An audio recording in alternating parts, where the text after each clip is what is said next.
গফুর মিয়া এবং তার স্ত্রী জুবেদা বৃদ্ধ বয়সে তাদের ছেলে থাকার পরও একা একা শহরে বাস করেন। তাদের একমাত্র ছেলের নাম রাজু। সে বউ নিয়ে শহরের বাইরে থাকে। সেখানে এক বড় কোম্পানিতে উচ্চ পদস্থ কর্মকর্তা। কোম্পানির মালিক তার কর্মদক্ষতা আদব কায়দায় তার উপর খুবই সন্তুষ্ট। সে মালিককে এতটাই সম্মান করে যে মালিক মাঝে মাঝে ভাবে ছেলেটি হয়তো কোনো সম্ভ্রান্ত ঘরের সন্তান। তার পিতামাতা নিশ্চয়ই খুবই ভদ্র এবং শিক্ষিত, তাই এমন সন্তান হয়েছে। রাজু স্ত্রীর সাথে তার শ্বশুরবাড়ি যাবার ব্যাপারে কথা বলছে। সেই সন্তান মালিকের প্রতি যতটা শ্রদ্ধাশীল, নিজের পিতামাতার প্রতি ততটাই উদাসীন। একদিন রাজুর বাবা তার কাছে চিঠি লিখলেন এবং সেই চিঠি রাজু তার নিজ বাসায় বেডরুমে বসে পড়তে লাগলেন। স্নেহের পুত্র, জানি না কেমন আছো, তুমি তো বড়ই ব্যস্ত। এই বৃদ্ধ পিতামাতাকে প্রতি মাসে একবার এসে দেখারও সময় তোমার হয় না। তুমি আমাদের একমাত্র সন্তান। তোমাকে দেখলে আমাদের হৃদয়টা প্রশান্তি লাভ করে। আমাদের আর কোনো সন্তান নাই। তোমার সন্তানদেরও কাছে পাই না। তাদের কচি কোমল কণ্ঠে দাদা দাদির ডাক শোনার জন্য আমাদের বুভুক্ষু এই খালি বুকটা সারা দিন হাহাকার করে। নিজেদের সকল পুঁজি আর ভালোবাসা স্নেহের পরশ দিয়ে তোমায় চিরকাল আগলে রেখে বড় করেছি। আজ আমাদের এই অসহায় আর একাকিত্বের সময় তুমি তোমার ব্যস্ততার অজুহাত দেখিয়ে আমাদেরকে, মাস তো দূরে থাক, বছরে একবারও দেখতে আসো না। মাস শেষে শুধু টাকা কটা পাঠিয়ে মনে করো নিজের দায়িত্ব শেষ করেছ। বাবা, তুমি যদি আসতে না পারো তাহলে আর টাকা পাঠিও না। আমরা তোমার টাকার জন্য আল্লাহর কাছে খুঁজে তোমাকে দুনিয়াতে আনিনি। তোমাকে দুনিয়াতে এনেছি তোমার সান্নিধ্য ও ভালোবাসা, তোমার সন্তানদের পরশ ও তাদের মুখে দাদা দাদির ডাক শুনব বলে। তোমাকে আদর স্নেহ করে বড় করেছি বৃদ্ধ বয়সে তোমার সেবা পাব বলে। পৃথিবীর বুকে কারো কাছে যেন ছোট না হও, তাই নিজেদের শ্রম আর পরিশ্রম দিয়ে তোমাকে শিক্ষিত করেছি। আজ সবকিছু পেয়ে নিজে স্বয়ং সম্পূর্ণ হয়ে আমাদের প্রতি তোমার দায়িত্ব ভুলে গেছ। এই জন্যই কি তোমাকে কোলে পিঠে করে মানুষ করেছি? ইতি তোমার হতভাগ্য পিতা। পিতার চিঠি পড়ে ছেলেটি খুবই বিরক্ত হয়ে গেল। বলতে লাগলো, হাই, আমার পিতামাতা বুঝে না এখানে আমি টিকে থাকতে কতই না পরিশ্রম করতে হয়। সকালে ঘুম থেকে কি যে দৌড় শুরু হয় তা গ্রামে থাকা পিতামাতা কি করে বুঝবে। ছেলে তারপরও সিদ্ধান্ত নিল আগামীকালই সে বাড়িতে যাবে। তারপর বুড়া আর বুড়িকে বুঝিয়ে দিবে কেন সে আসতে পারে না। পরের দিন ছেলেটি তার বাড়িতে পৌঁছাল। বাসার দরজাটি খোলা পেয়ে ভিতরে ঢুকল এবং কাউকে দেখতে পেল না।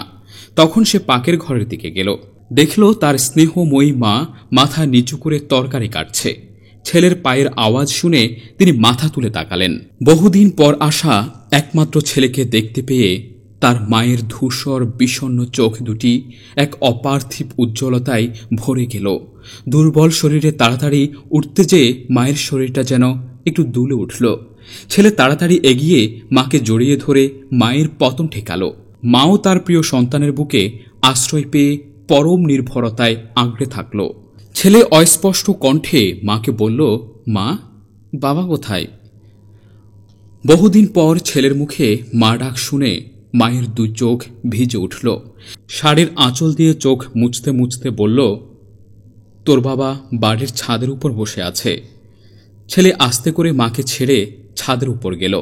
ছেলের পেছনে পেছনে মাও এগিয়ে গিয়ে ছাদের দরজার সামনে দাঁড়িয়ে থাকল। ছেলে ছাদে এসে দেখতে পেল বাবা একটা চেয়ারে বসে রোদ পোহাচ্ছেন। ছেলে সালাম দিয়ে আস্তে করে বাবার পাশে বসল। বাবা সালামের উত্তর দিল, তবে পাশে বসা ছেলের দিকে ফিরে তাকালেন না। ছেলে জিজ্ঞাসা করল, কেমন আছেন? বাবা বললেন, ভালো। তারপর আর কোনো কথা না বলে চুপচাপ কিছুক্ষণ বসে থাকল। কিছুক্ষণ পর বাবা ছেলেকে ছাদের উপর পানির পাইপের সাথে বাঁধা একটা মুরগি দেখিয়ে জিজ্ঞাসা করল, বাবা, ওটা কি? ছেলে বলল, মুরগি। তারপর কিছুক্ষণ চুপচাপ থেকে আবার বলল, ওটা কি? ছেলে আবার বলল, মুরগি। কিছুক্ষণ পরে বাবা আবার বলল, ওটা কি? ছেলে এবার কিছুটা রেগে গেল, তারপরও নিজেকে সামলে নিয়ে বলল, মুরগি।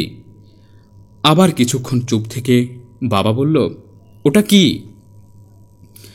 এবার ছেলে নিজের রাগ আর সামলে রাখতে পারল না, বলল, আপনাকে বারবার বলছি ওটা মুরগি, ওটা মুরগি, তারপর আপনি বারবার জিজ্ঞাসা করছেন ব্যাপারটা কি? বাবা এবার ঘুরে ছেলের রাগান্বিত চেহারার দিকে তাকালেন, তারপর স্ত্রীকে বললেন, আমার টেবিলের উপর থেকে ডায়েরিটা নিয়ে আসো। মা টেবিলের উপর থেকে ডায়েরিটা এনে স্বামীর হাতে দিলেন। বাবা ডায়েরিটা হাতে নিয়ে বেশ ভিতরের পাতা উল্টিয়ে ছেলেটির হাতে দিলেন। পড়ে দেখো। ছেলেটি অবাক হয়ে ডায়েরিটি হাতে নিয়ে পড়তে লাগল। আজ আমাদের একমাত্র ছেলের 3 বছর বয়স পার হয়েছে। সে একটু একটু আধো আধো বলে কথা বলতে পারে। আমি স্কুল থেকে এসে ওকে কোলে নিয়ে বাড়ির ছাদের উপর বসে আছি। এমন সময় কবুতর দেখিয়ে বলল, বাবা ওটা কি? আমি বললাম, কবুতর। আবার বলল, ওটা কি? আমি বললাম, কবুতর। আবার বলল, ওটা কি? আমি বললাম, কবুতর। এভাবে 15 হতে 20 বার সে আমাকে একই প্রশ্ন করেছে। আমি প্রতিবারই একই উত্তর দিয়েছি। ছেলেটি ডায়েরিটি হাতে নিয়ে পাথরের মতো স্তব্ধ হয়ে গেল। তার 2 চোখ দিয়ে অনুতাপের নোনা জল ঝরঝর করে পড়তে লাগল। মাথা নিচু করে সেই চোখের জল লুকাতে গিয়ে বাবার বুকে আশ্রয় নিল। আসুন, আমাদের যাদের মা বাবা আছে তাদের সঠিক মূল্যায়ন করি এবং যাদের বাবা মা নেই তাদের জন্য আল্লাহর নিকট দোয়া করি, আল্লাহ যেন বাবা মাকে জান্নাত দান করেন, আমিন। আমাদের কাল্পনিক গল্পটি যদি ভালো লেগে থাকে তাহলে লাইক, কমেন্ট এবং বেশি বেশি শেয়ার করুন।